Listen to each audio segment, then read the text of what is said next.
news, Indiana Fever guard Caitlin Clark is out for a minimum of 2 weeks. That's according to ESPN. The former Iowa Hawkeye star is suffering a left quad strain.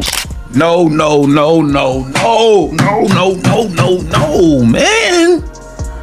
Caitlin Clark has officially been ruled out. And no, this isn't some random twist of fate. After getting targeted in 3 straight games, the WNBA's biggest rising star is now injured and sidelined for the Indiana Fever. Coincidence? Or is something deeper brewing behind the scenes? Fans are livid, teammates are shaken, and the league is under serious scrutiny. So what really went down? What happened? Steph, do you know when Caitlin's injury happened?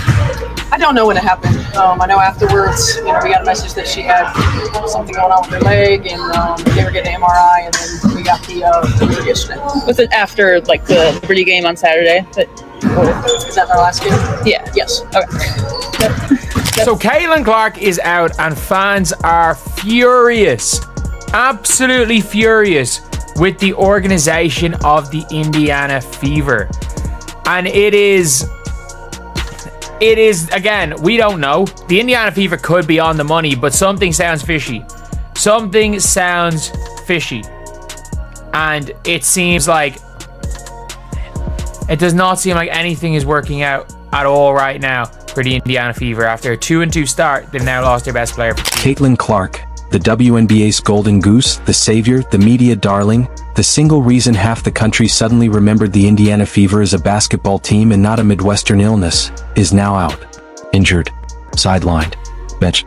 And not because she slipped on a Gatorade bottle or pulled something celebrating a Logo 3, but because she's been getting hit like she's paying off a league-wide debt. They got some bad news following Saturday's close home loss to the New York Liberty. That's because Caitlin Clark, who has not missed a game the entire season, has not missed a game even in college, she's going to miss some time, at least a couple of weeks. Then she will be reevaluated after sustaining a left quad strain, a slight tear in her left quad.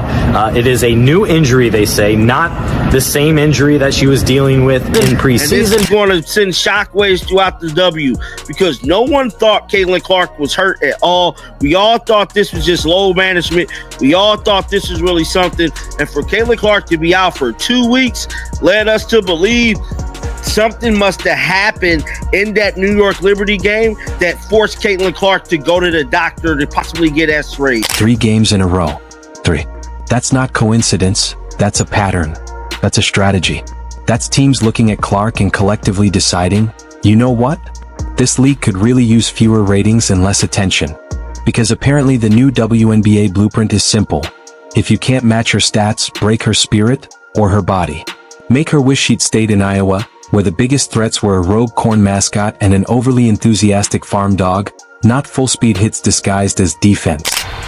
Well, Malika, what we've been told so far by the team is that this is actually an injury that was separate from the quad tightness issue, as Caitlin Clark described it earlier in the preseason, that she dealt with before. So it's a little bit of an interesting situation given that it was the same leg, but the team is saying it is actually a new injury. Instead, she walks into a league where every opponent suddenly looks like they majored in how to weaponize physical play 101, all with a syllabus focused exclusively on stopping her. It's like there's an unspoken agreement. If you can't outscore her, outmuscle her. Send a message by any means necessary. And Clark? She's stuck in the middle of the crossfire, proving yet again that rising to the top isn't just about talent, it's about surviving the storm that comes with it. Big news just released by the Indiana Fever. Caitlin Clark has suffered a quad injury, and she is going to be out for a minimum of 2 weeks. Really bad news for people going to games at home hoping to see Caitlin. It's like they passed out bounty slips in the locker room. Here's the scouting report, ladies. Put Caitlin Clark in a body cast and we'll call it a win. The plays don't even resemble basketball anymore. They look like failed wrestling tryouts.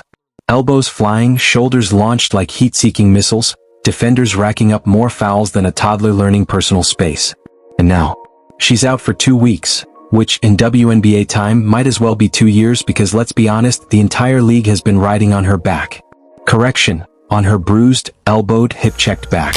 So up until the 14th, I do see these games against the Sun and against the Mystics and against the Sky as winnable games. But if anything, this should be a lesson to the league and a lesson to the officiating, because the amount of contact that is allowed without a foul call and the amount of physicality that Caitlin Clark has to battle through being double teamed and triple teamed, and honestly, it's mostly just not being called for these fouls, needs to be assessed. Caitlin Clark is the league's star player, whether you like it or not. It shows in the bottom line. It shows in the revenue. It shows in the viewership numbers. Every which way you turn, it shows. And as the league star player, she should not be bullied around or ragdolled, just pushed around like she is. There is an undeniable disparity in the officiating. I mean, think about the Kobe whistle in the NBA. No one touched him without an issue.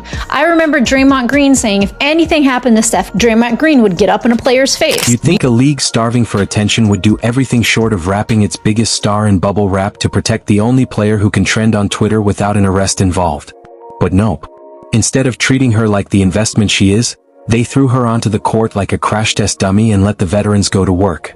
There's an obvious problem here that no one wants to say out loud: jealousy. Caitlin walked into the league with a Nike deal, record-shattering college numbers, and more cameras flashing at her than a Hollywood red carpet.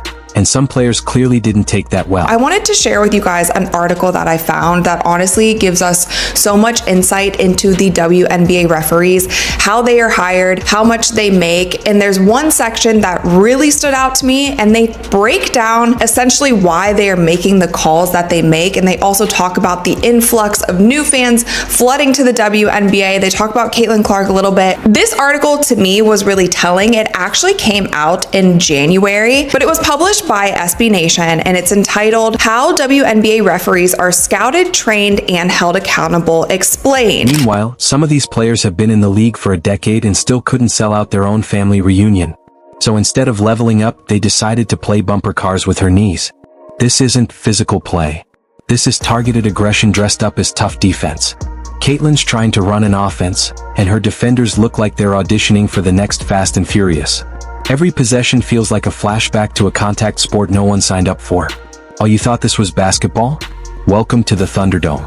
First one to take out Caitlin Clark gets a bonus and a fruit basket. And honestly, it's impressive how fast the WNBA fumbled this. They had one job: protect the asset. That's it.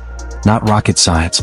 You don't toss your MVP level draw into a pit of frustrated veterans and say, "Good luck out there."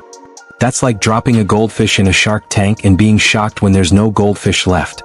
Now comes the fallout, the viewership drop that's about to fall faster than a botched dunk attempt. Because whether the league wants to admit it or not, the Caitlin Clark effect is real. People weren't tuning in for clean layups and basic pick and rolls. They came for the spectacle, the deep threes, the swagger, the star power.